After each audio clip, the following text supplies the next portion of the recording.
You were never meant to play fair. You were meant to win. That's the truth they've kept from you. The world doesn't reward the good-hearted. It rewards the calculated, the composed, the dangerously confident. Confidence isn't loud. It doesn't ask for attention. It doesn't beg for validation. Real confidence? It walks into a room and owns it, silently. It knows, and because it knows, it doesn't need to explain. But you've been lied to.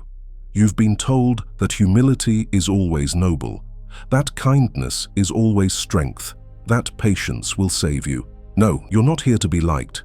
You're here to be respected, to be feared if necessary, to move like a shadow, quiet but fatal. And that kind of confidence, that isn't natural. It's built, forged, trained like a weapon. In this video, you'll learn exactly how.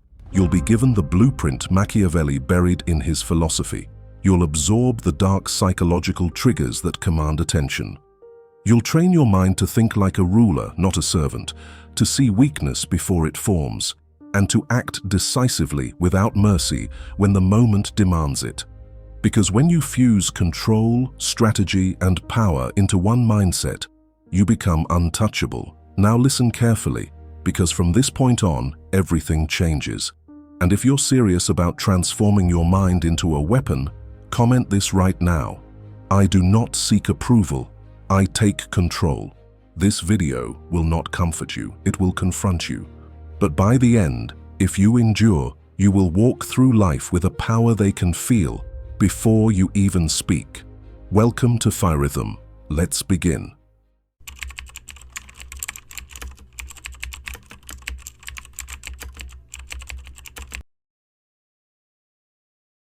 Confidence without a foundation is delusion, and delusion gets you crushed.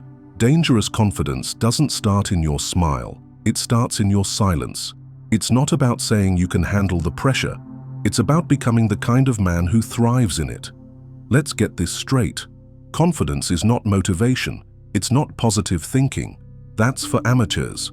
Confidence is certainty, and certainty is built on calculated self-reliance. You must become a man who knows what he's capable of, knows how far he'll go, knows where the line is, and exactly when to cross it.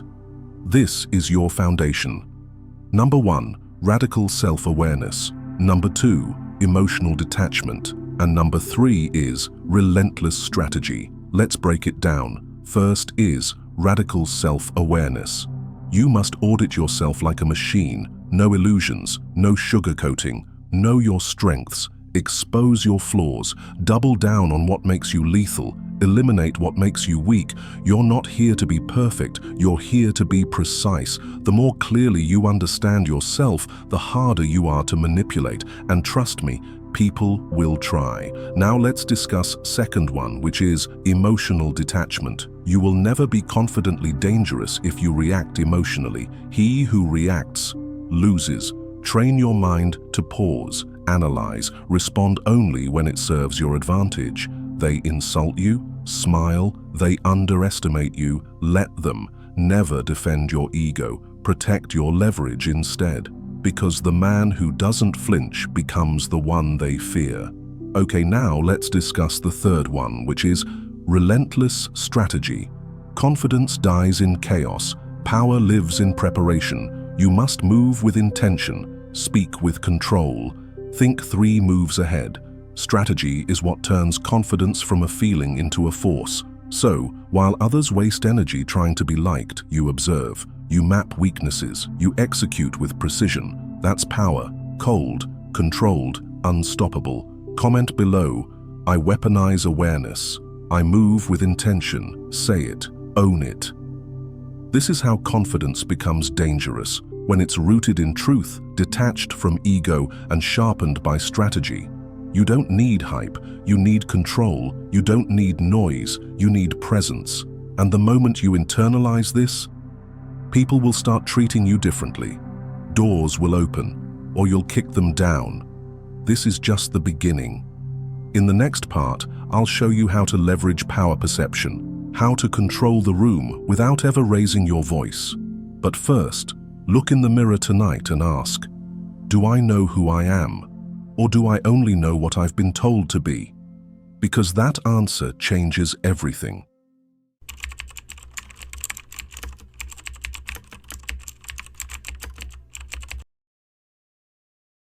They don't respect the most qualified, they respect the most calibrated. Perception is the currency of power. People respond not to your truth, but to the version of you their brain creates in the first 5 seconds. And if that version doesn't feel dominant, composed, or dangerous, they'll categorize you as noise. Your job is to interrupt that instinct, to make their subconscious flinch, not through aggression, but through controlled tension. In every room, the human brain runs the same ancient algorithm. Who do I follow? Who do I fear? Who do I avoid offending? This is hardwired, tribal, primitive. You tap into that by mastering power cues and eliminating anything that smells like uncertainty. You don't fidget, you don't over-explain, you don't fill silence, because the man who moves less is always seen as the one in control, and control is what they submit to. Ever notice how the most feared man in the room barely speaks? It's not because he has nothing to say, it's because he doesn't waste breath unless it serves purpose. That's the first layer of power perception, measured speech and strategic silence. Now add presence. You don't just enter a room, you anchor yourself in it. Stand upright, slow breathing, eyes steady, like your body has already decided this place belongs to you. And then, hold your gaze. Here's the biology. When you maintain eye contact without blinking fast, without darting away, you trigger an ancient hierarchy response. Their nervous system reads it as dominance, not threat, but alpha positioning. That creates discomfort in them and power for you. Say little, move slow, let them adjust to your rhythm, and they will. Mirror neurons in the brain are designed to sync to stronger presences. That's why calm men calm chaos, and anxious men infect it. Speak with gravity, not just in tone, but in content. No filler, no seeking agreement. Talk like every sentence is a final decision, not a suggestion. That's how power communicates. That's how high-value men shape perception before the listener even processes logic. And here's what they'll feel, even if they never say it out loud. This man knows something I don't. I don't want to offend him. I need his approval, and I don't know why. That's the frame you live in now. You are no longer chasing attention, you are controlling its oxygen supply. Comment this now. They adjust to my presence. I command before I speak. From this point on, stop trying to be understood. Start making them rethink themselves just by standing near you.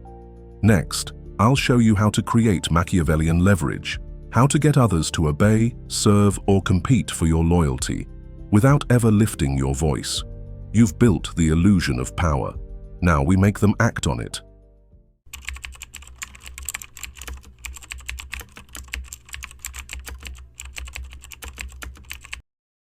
Power doesn't always scream. The most dangerous power whispers. It influences without demand. It moves people without pushing. It's not about forcing obedience. It's about making obedience feel like their own idea. That's leverage. And it's not just a concept, it's a science. Machiavelli understood this better than most. In his world, violence was a last resort, not because it wasn't effective, but because it was visible. And visible force always creates enemies. But subtle leverage, that's different. It creates obedience with a smile, agreement without resistance, control that feels like freedom. To create it, you must understand one law. People are driven by self-interest, not loyalty, not truth. So if you want to move people, you align your influence with their desire. Make them see you as a source of access, advantage, protection, or elevation, and they will orbit you willingly. But here's the twist. You never give it all. You give just enough to hook, just enough to build the idea that you could open a door for them, but you haven't yet. That sense of almost, that taste of possibility, it creates psychological debt. They start wanting your approval, wanting your access, wanting to stay in your good graces. And that want, that's your control point. Leverage also comes from scarcity. When your time, your attention, and your energy are limited, people value it more. When you're too available, you become easy to calculate. And what's easy to calculate is easy to ignore. But when you move with precision, when you protect your presence, you become a rare variable in their world. They start thinking in terms of, how do I keep this connection alive, instead of, how do I get more from it? Information is another weapon. Never share everything. People are drawn to those who seem like they know more than they're saying. Be the one who hears more than he speaks, who smiles when others reveal too much. Every secret they give you increases your influence. Every silence you maintain increases their uncertainty. And uncertainty, that's leverage too. If they can't predict how you'll respond, they'll tread carefully. If they're unsure whether you'll reward them, ignore them, or replace them, they become more cautious, more loyal, more dependent. Understand this. You don't need to take power. You need to make others offer it. And when they do, don't rush to accept. Let them wait. That delay is tension. That tension is control. When they finally get what they want, even if it's small, it will feel earned. It will feel important. And they'll value it 10 times more than if you gave it freely. That's how kings move. With quiet patience. With strategic distance. With influence disguised as generosity. Comment this now. I never chase control. I become the reason they adjust. This is what Machiavelli meant when he said, it's safer to be feared than loved, but best to be both. You've now learned how to bend loyalty without asking for it. In the next part, you'll go deeper into shadow influence, where you control minds without words, where your silence becomes the loudest voice in the room. Prepare to be invisible and undeniable.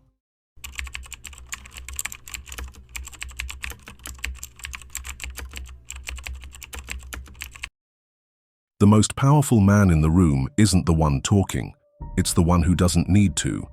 Real influence begins before a word is spoken, long before. It's built in your posture, your timing, your silence, and your invisible energy. This is what I call shadow influence, the ability to shape reactions, alter emotions, and control environments without ever directly engaging. Most men chase attention through effort. They try to dominate conversations, tell stories, raise their voice. But the one who truly understands human nature knows that silence, when used with precision, is the most commanding force in the room. People don't realize how easy they are to control. Their subconscious is constantly scanning for cues, facial expressions, body language, eye movement, tone shifts, pacing. You don't need to overpower their logic.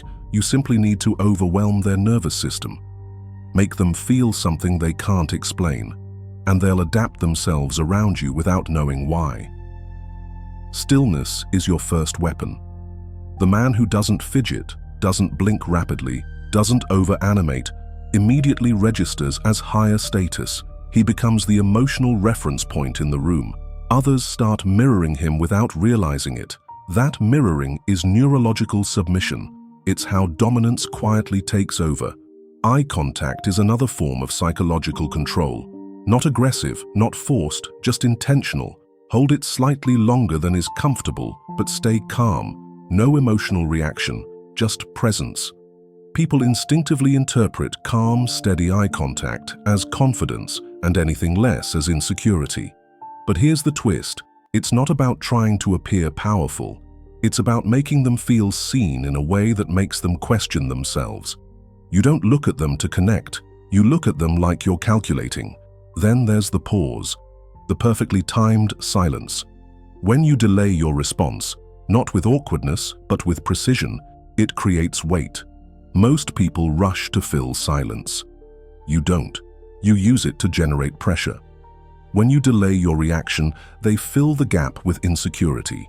That's the moment their control begins to shift. To you. People talk too much. That's how they leak power. They explain things that don't need to be explained. They try to justify. You don't. You speak with brevity, with intent, and only when it adds value to the moment. The less you reveal, the more they project. And projection, when guided properly, becomes obedience. Even your presence is a tool.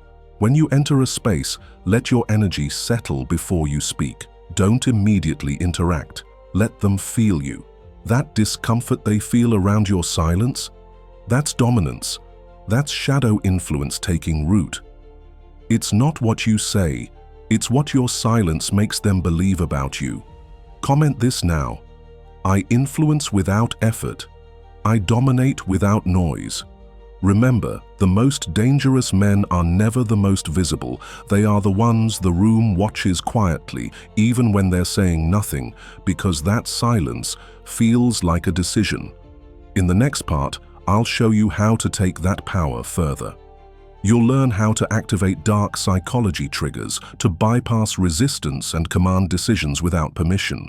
Now we go deeper, into the places fear controls the average mind. You're not here to persuade, you're here to override.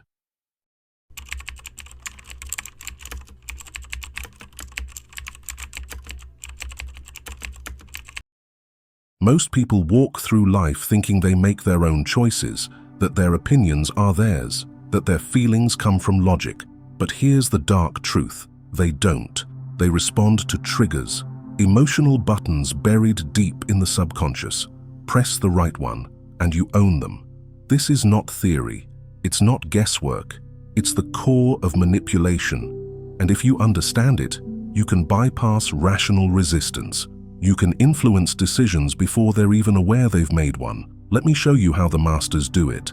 Fear is the most primitive trigger. It overrides everything: logic, pride, even identity. But you don't have to scare them with threats. You scare them with outcomes. Make them feel like they're one wrong move away from being excluded, being replaced, being forgotten. Social fear is more powerful than physical danger. Isolation, rejection, humiliation. That's the kind of fear that rewires behavior instantly. So use it carefully, but use it. Now flip it. Offer validation, not constantly, not freely, sparingly, strategically. A single compliment from a cold, powerful man is worth more than endless praise from the average. Drop it when they crave it most, and pull it back when they start depending on it. That's the hook. They'll chase that high. You become the source of emotional reward and emotional punishment. That's leverage embedded in their nervous system. Another powerful trigger: exclusivity. Make people feel like they're almost good enough, like they're one step away from earning your full approval, but never fully let them in. Keep them slightly on edge. That edge becomes addiction. It creates obsession. It turns admiration into submission. And finally, mystery. The less they know about you, the more they create their own story. And no story is more seductive than the one they write themselves. Ambiguity triggers curiosity. Curiosity triggers obsession. Let them chase the puzzle. You don't need to control their actions directly. You just need to control the emotion behind those actions. Humans don't obey logic, they obey desire. Fear, insecurity, hope. Trigger the right emotion at the right time, and they'll call it their decision. But it was always yours. And never forget this: if you control how someone feels, you control what they do. That is real power. Comment this right now. I bend emotions. I don't chase approval. The weak try to persuade. The elite know how to trigger. Next, I'm going to show you how to use these tools to sculpt your inner identity into something no one can break. A psychological fortress. Because if the world senses weakness inside you, all of this collapses. We go inward next. Let's build your unbreakable core.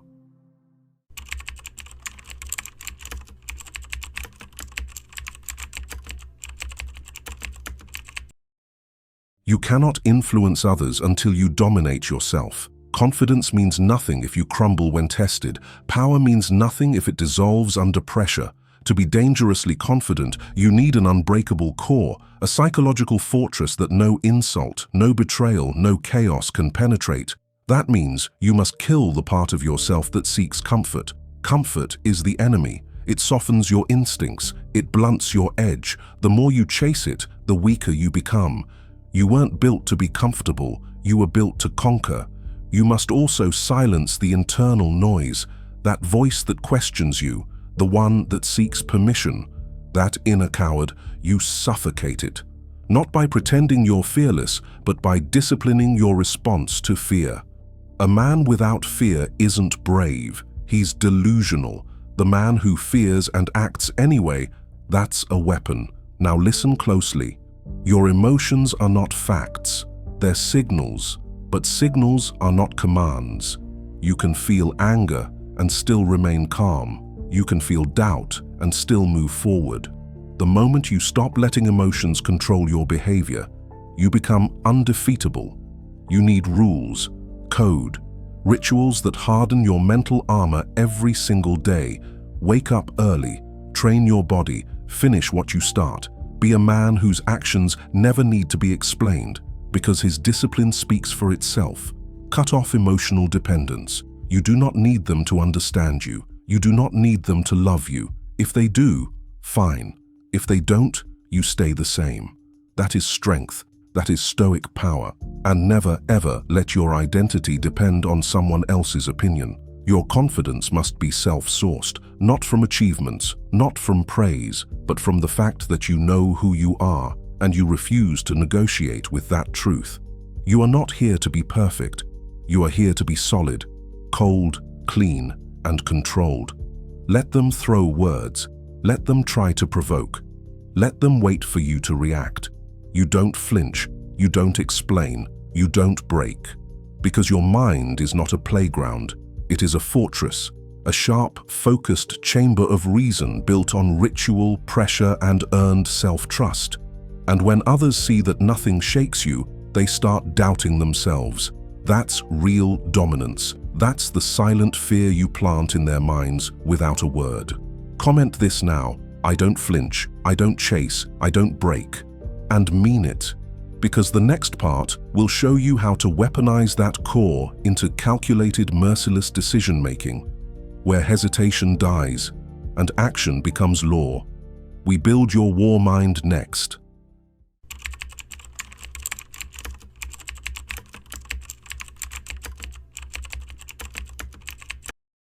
A man with power doesn't hesitate. He doesn't ask, wonder, or wait. He decides, fast, clean, ruthless, because in the end, the only thing that separates kings from pawns is the ability to act while others freeze. This is the war mind, the part of you that kills doubt, that trusts logic, and executes with zero emotion. You don't develop this by chance. You build it by removing one thing from your operating system: hesitation. Hesitation is fear disguised as logic. It's the quiet death of dominance.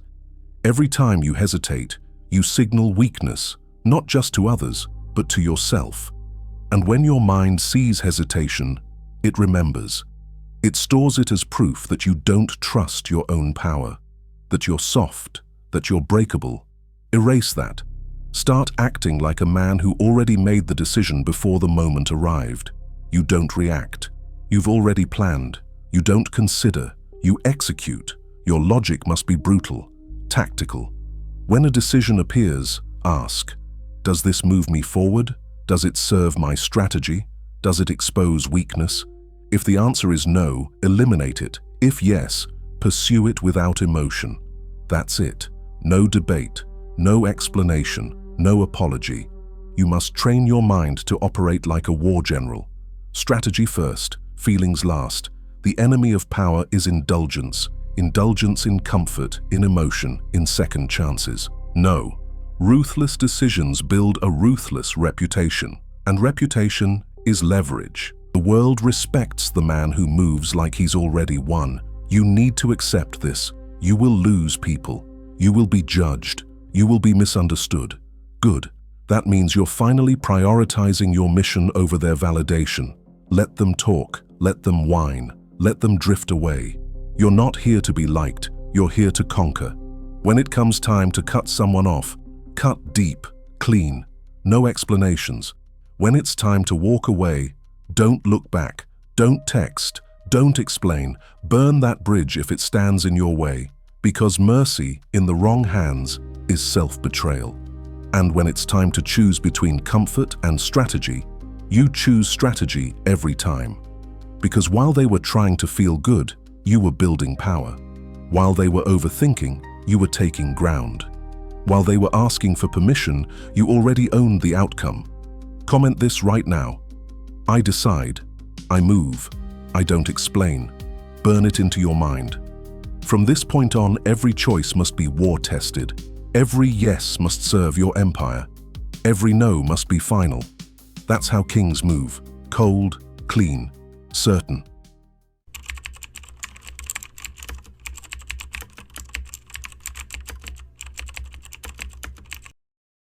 Respect isn't given, it's engineered. The world doesn't hand you respect for existing. It gives it when you create the illusion of higher value and back it up with undeniable presence. But here's what they won't tell you. Most people chase respect by trying to please. They think respect is earned through kindness, humility, or cooperation. No, respect is built when you stop caring whether they like you and start making them wonder how far you're willing to go.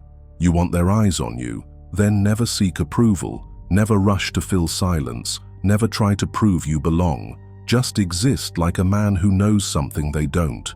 The second they feel your presence more than your words, you've already won. The first move is nonverbal. Always. Stand like you own the environment. No slouching, no fidgeting. Slow, deliberate movements. Let your physicality say, I am not here to impress, I'm here because I belong. Then speak like a ruler, not with volume, but with weight. Don't ask for permission. Don't seek reassurance. Speak less. But when you speak, make every word sound like it means something. That's how high-status people communicate. No wasted syllables, no apologies unless they're strategic. And here's the psychological trick. Treat everyone as if they're trying to earn your respect, not the other way around. Subtle changes in your energy create subconscious tension. People begin behaving as if they're being evaluated, because they are, by you. And when they feel that tension, they adapt. Their voice softens, their eye contact changes, their posture lowers. They mirror your tone. This is not accidental, it's neurological. Social dominance triggers submission responses. When you become the frame, they adjust to you. And this applies even with people who outrank you. CEOs veterans, influencers. Doesn't matter. People don't respond to title. They respond to certainty, to composure, to a man who moves like he knows the outcome before it begins. If you walk in like you need approval, even a janitor will ignore you. But if you walk in like you own the air in the room, even a king will pause. That's what we call passive intimidation. You don't need to flex, you don't need to threaten, you just exist in a way that says, I am not like the others, and you know it. Comment this right now. I don't seek respect, I create gravity. From this point on, stop waiting for people to treat you with respect. Make them feel the pressure to earn yours. Because when you flip the frame, they follow. Not because you asked, but because they feel they should.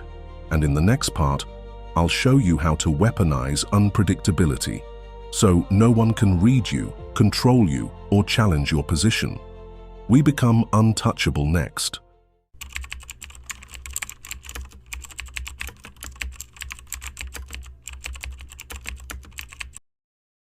Predictability is comfort, and comfort is weakness.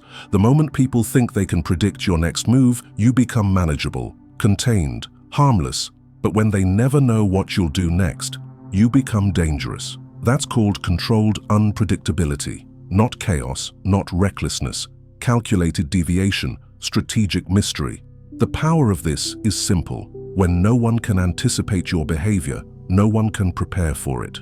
They hesitate, they overthink, and in that hesitation, you strike. You want people to second-guess themselves every time they speak to you, every time they plan around you. You want to exist in their minds not as a person, but as a variable they can't solve, a threat that might explode at any time. Let me give it to you straight. Routine makes you visible. Predictability makes you vulnerable. But when you inject uncertainty into your rhythm, suddenly, no one knows how to approach you. And in that uncertainty, you create power. You don't always show up the same way. You don't always react the same way. Sometimes you laugh at disrespect. Other times, you walk away cold. And sometimes, if the line is crossed, you apply sharp surgical consequences. They never know who they're dealing with. That tension keeps them in check. It's psychological warfare. They begin playing defense around your silence, around your mood, around your energy. And that's exactly what you want, because the man who cannot be predicted cannot be controlled. You don't explain your logic. You don't justify your mood. You don't pre-announce your actions. You let them feel the effect and wonder about the cause. And here's the deeper layer. Controlled unpredictability creates mystique, and mystique creates obsession. They'll chase your approval, analyze your silence, study your moves, and the more they study, the more confused they become. You win, not by out-talking them, but by out-positioning them in their own minds. But listen closely. This is not permission to act randomly. This is discipline disguised as chaos. You know exactly when to flip the script. You know when to be cold and when to be kind. You calculate your silence. You design your reactions. That's the difference between a fool and a ruler. One is reactive, the other is engineered. Comment this now. They never see me coming, and they never know when I'm done. Say it and remember it. Because from now on, unpredictability isn't a glitch. It's your weapon. It's the fog you move through. It's the reason they fear offending you, even when you're smiling. And next, we sharpen your final edge, the art of strategic detachment. Because to truly be untouchable, you must be able to walk away from anything and leave others shattered by your silence. Prepare for cold distance. That's where kings are forged.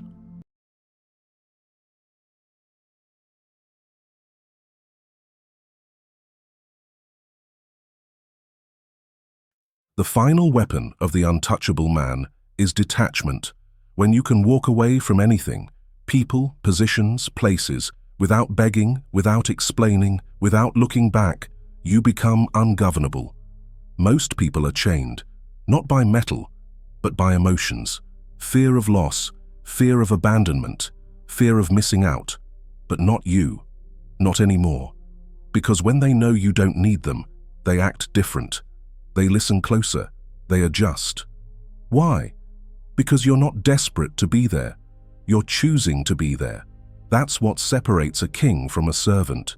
You must become so emotionally disciplined that attachment becomes a tool, not a prison. You love? Good. But you do not cling. You respect? Fine. But you don't chase. You give loyalty? Sure. But never dependency. Dependency is where manipulation begins. If they think you won't leave, they own you. If they think you might, they serve you. So train yourself to detach instantly, from praise, from criticism, from apologies, from expectations. You're not cold because you're cruel. You're cold because you're clarified. You walk away not because it hurts less, but because your principles matter more. And when people realize you'll burn the bridge before you beg to cross it, they never test you twice. Silence becomes your goodbye. Stillness becomes your rejection. You don't slam doors, you vanish behind them. And that absence, that quiet detachment, it haunts, it lingers. It becomes a mirror to their weakness and a monument to your strength. You see, detachment doesn't mean you don't care. It means you control how much you care and for how long. Most of the world gives their energy to anyone who asks for it. You protect it like a weapon, because it is. When people can't predict your loyalty, they respect your boundary. When they can't depend on your weakness, they fear your independence. This is why you win. You don't fight for position. You don't argue for attention. You don't chase closure. If the room insults your presence, you leave. If the person disrespects your standard, you disappear. If the deal compromises your code, you reject it. Without hesitation, without emotion. Comment this now. My silence is the last word. My exit is the lesson. Say it. Let it brand itself into your mindset, because the world bends to the man who does not need it, and fears the man who will burn the room before kneeling in it. You're no longer here to be understood, you're here to be undeniable. And now, we finish what we started. This is where it ends. And this is where you begin. Not louder, not more liked, not more emotional, just colder, sharper, still. You've just completed the transformation most men will never start, not because they can't, but because they won't give up their need to be liked, followed, understood. You gave that up. You didn't skip ahead. You didn't click away. You listened. You absorbed. You endured. And that makes you part of the 1% no algorithm can reach. Let the rest chase followers. You now command gravity. Let them beg for respect. You now make rooms adjust before you speak. You've rewired your presence. You've silenced your need for validation. You've trained your mind to observe, not react. To lead, not ask. To walk away, not chase. And now, the world is on notice. This final form, the untouchable mind, it isn't loud. It doesn't show off. It doesn't explain. It chooses. It calculates. It commands. It's felt in the silence and remembered in the absence. You are now the man people fear offending, the one they try to impress but never quite reach. You've stopped being a man with potential and started becoming a standard they calibrate themselves against. That's what happens when your identity becomes internalized, not performed. You don't chase status. You become the frame others orbit, not by force, but by design. Now, before you go, do this. Like this video. Not for me, for yourself. It marks the moment you killed the old version of you. That's not a button, that's a ritual. Comment now, one final time. I command without noise. I lead without permission. Burn it in, make it public, mark the shift. And if you're still watching, here's the final psychological hack. Subscribe. Not for entertainment, but to sharpen the edge, because every video on this channel is designed to upgrade your mind like a weapon. Every drop is built to turn confusion into clarity, noise into silence, weakness into presence. And when you turn on notifications, you're not just following a channel. You're linking into a mental operating system built for power. You're not here to be seen, you're here to be felt. And those who feel you will never forget you. So go. Not with noise, but with force. Let them wonder what changed. Let them feel your absence like a warning.